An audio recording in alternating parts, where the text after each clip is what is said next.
Great. Our presentation was on power and fuel, and I want to be real concise about a couple of elements of safety first, and then I'm going to turn it over to Troy, who's the expert with solar and backup power systems. One of the questions that often comes up when there's an earthquake or some type of catastrophe is, do I turn off the gas on my house, my natural gas coming in? And so you've got a few things to think about there.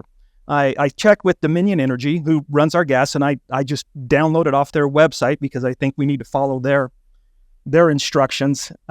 Should you turn off your gas if there's an emergency? The answer is maybe. You should turn it off. Maybe. Here's when you turn it off. And I'm just going to read these straight from their brochure, and that brochure is here also. If there is structural damage to your home, turn it off. If you smell natural gas, turn it off. If you hear gas leaking, turn it off. If there's a fire and you can get to the meter safely, turn it off. They talked about a time in San Francisco when there was an earthquake and everyone naturally went to the gas meter to turn it off. And there were hundreds of thousands of people who turned off their gas. And it took the gas company months to turn back on gas. So in the case of emergency, to be concise, should you turn off your gas? Maybe. If you go through those steps. All right. The other thing, if there's an emergency, we can't get to the gas station to perhaps fill up our vehicles or have other equipment. How do I store fuel? And I want to make this real short. There's in the handout, there's 3 different elements. A jerry can. It's one of those metal kind of army cans. That would probably be where most of us fall into that category. There's a transfer tank that you often see in construction trucks that fill up. That's another method. And then you have above ground, which you see often on farms. Now, depending on where you live and what your requirements are for fuel and how far you want to plan ahead or how long that emergency is, some of those may work or some of them may not. So you've got a jerry can, which is just a regular 5-gallon metal gas can. You have the transfer tank in the back of a truck. And then you also have the above ground. Those are the ways. And then on the handout, there's a lot of safety information that you'll want to look at for that. Those are the ones we want to just spend a little bit of time on. A month ago, when I was asked to talk about power backup, I absolutely knew zero about generators or battery back. And so I love this quote by Albert Einstein. He says, if I had an hour to solve a problem and my life depended on the solution, I would spend the first 55 minutes determining the proper questions to ask. For once I know the proper question, I could solve the problem in 5 minutes. So I've spent the last month trying to figure out what questions someone who completely knows nothing about backup power should ask. I'm going to go through those questions, and then Troy's going to take the technical portion of this. How do I prepare for loss of power? What are my options? I've got hydro. Chances are I'm not going to do some type of hydro plant. I've got wind, unless I want to put up a windmill. And then I've got generators, and I've got backup battery sources. So those were my options. And I sort of took out wind and hydro and went with maybe a generator or the battery backup. That was my first question. What kind of disaster am I preparing for? Now, this got weird, going really fast, depending on if it's an earthquake or they have what they call a Carrington event. And it's really, I didn't even know about this. In 1859, there was a solar flare, and it knocked out all of the telegraph lines in the United States. They're expecting another Carrington event here fairly soon. Once again, you can start thinking about that, or it may happen or it may not. But it got very complex when I started trying to figure out what emergency am I going to prepare for. So I picked what was probably going to be 99% of the time, was just short blips in our electrical system, where I was going to have it for 1 or 2 days for whatever reason. That's what my thought process was. I wasn't going to try to plan for a huge catastrophe, even though it was on my mind. What am I trying to achieve? Energy independent? Do I never want to rely on the grid anymore? Or do I just want it for a short period of time? That was one of the other questions that I had. What is my budget, the financial strategy? these backup systems are not cheap. My wife and I, we talk about, well, are we going to be in our house forever? Well, maybe I don't want to make that kind of investment right now. So you have to start thinking about budget and your financial strategy with this kind of investment, because it is an investment. And most of the articles that I read, it's not that you're going to make your money back on potentially some of this. That's not why people get this. It's more like an insurance policy almost. You're just covering yourself, is what it is. Is it portable or stationary? This was big for me. I wanted mine to be portable. And so this is the system that I purchased recently because it was portable. Now, what's nice about some of the newer systems is you can create them to be stationary also with just a transfer switch in your house. And so this product has that ability to be stationary also.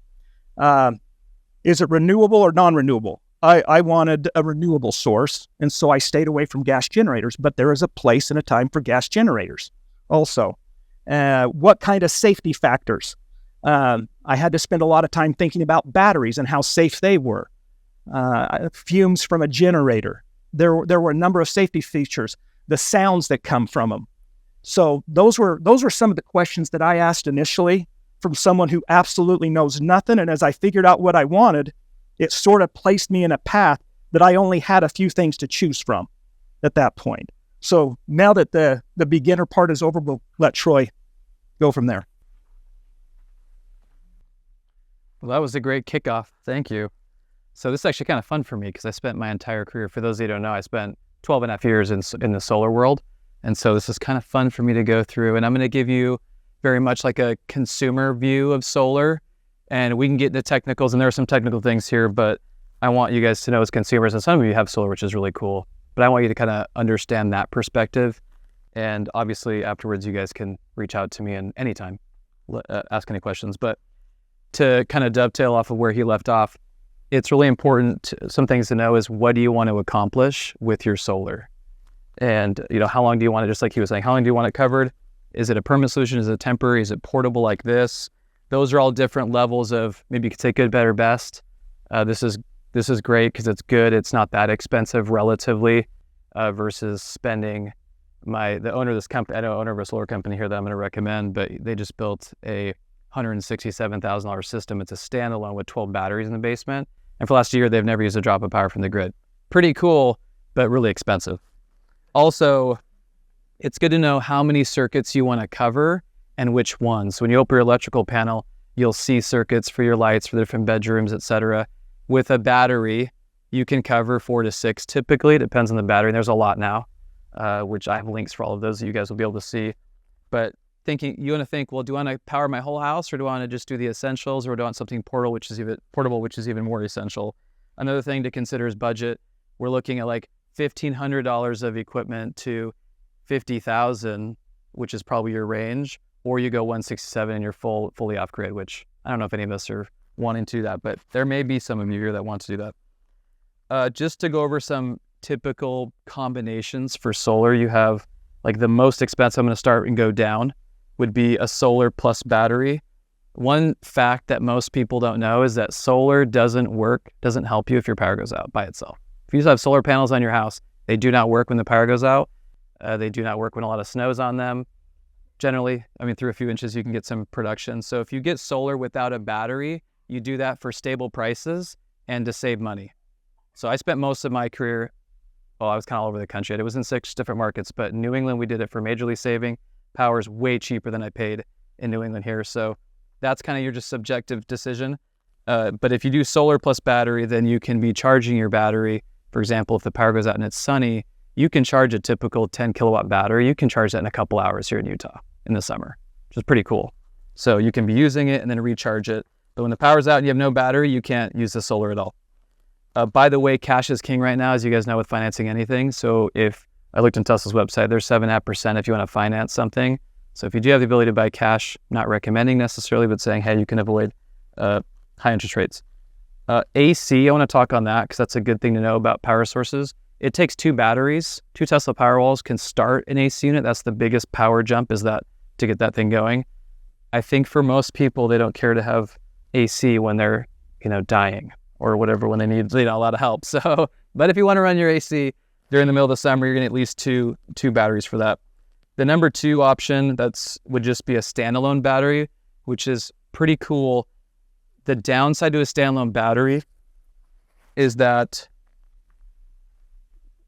it's charged by the utility company, but you just get that charge. So you get to use that charge once. Once it's dead, it's dead. With solar combined, you can charge it during the daytime. So if you have multiple days out and you want to have power at least for part of the day, then you want solar and batteries combined. Generator, there's diesel, there's natural gas. I have lots of links on this here, but the debate which one's better value is tough because with a generator, you've got fuel you still have to have. The fuel has to be good. It's noisy, there's fumes. With a battery, you have none of that. It's just in the basement and it's easy. It's just more expensive than a generator. So that's kind of a subjective choice that's really based on personality. And generators will obviously last a lot longer if you have enough fuel.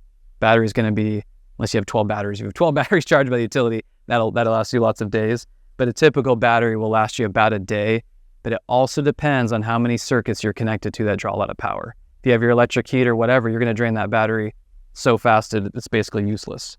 So, but if you're charging your cell phone and the minimum, or lights and TVs that don't use much power, then it'll last, over a day. So when you're looking at your home, there's a few things to assess. You want to know your total power that you consume. So your total energy is in kilowatt hours every year. Rocky Mountain Power can tell you that on their website. So it's good to know, hey, how much do I use in the summer?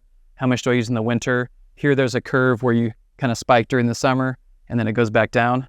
When you're in Hawaii, it's pretty level because this is where the sun's at. It's good to know when the power goes out. And that will help you determine what size you need and how much, if you decide how much you want to cover, then you'll build a system to cover that amount. So when I was doing this, everybody was so fixated on, I want to be 100% covered, but that's not always what matters. And some of the homes in our neighborhood, I use so little power here, I can't believe it. My bill was literally 4 times as much as it is here, and my house is bigger. So the rates here are awesome. That's just a side note. But let's see here what I leave off. So know how much you use total power, and then also how much sun do I get? You can go to Google Project Sunroof. Just Google that, I have the link in here too, and it will show you which sections are best. When you place a panel on a northern roof versus a southern roof, you're gonna get a lot less power. So you wanna build your system on the southern facing roof, southeast, southern, and where we live in our neighborhood, that mountain will affect your production. So if you put it on the eastern facing side, which is fine, you will get shade from the mountain. That's a real thing. People that live in Saratoga will get power earlier than we do. So, but Google Project Sunroof can help you with that, and your solar company that you choose. Circuits, once again, just decide what circuits you want to have. And then also basement space. So this is a really touchy one. I actually didn't look into Alpine, but Alpine will have regulations around how close your battery in the basement can be to pipes, can be to anything really. We had to typically have 3 feet out and 3 feet around from a battery in a basement.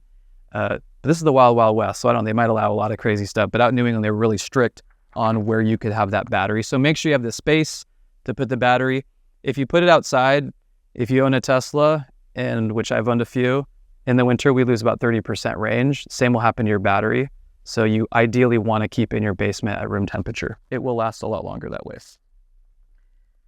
What I just listed here, household items, because I was surprised how many people did not know this.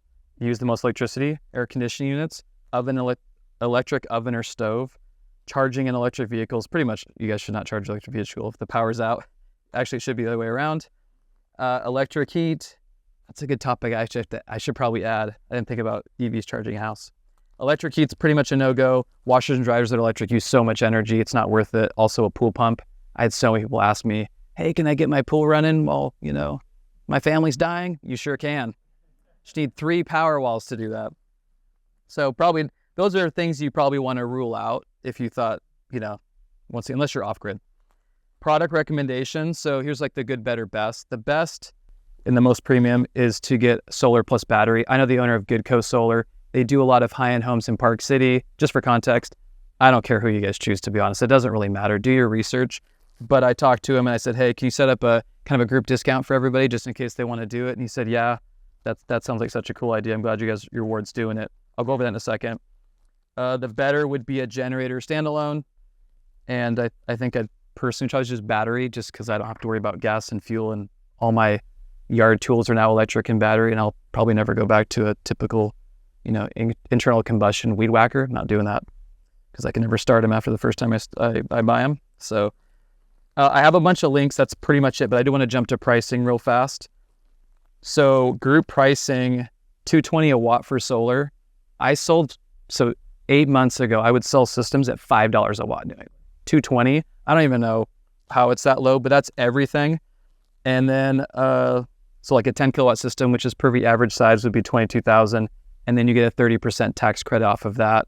So it ends up being $15,000. Batteries, I'll put a whole list of here of the SolarEdge, Sonnen, Enphase, and Tesla Powerwall. I think Tesla's probably the best product. That's just my bias if you want it. And I think they have the best prices too. But that pretty much summarizes it. I'll make sure you guys get this out. Thanks.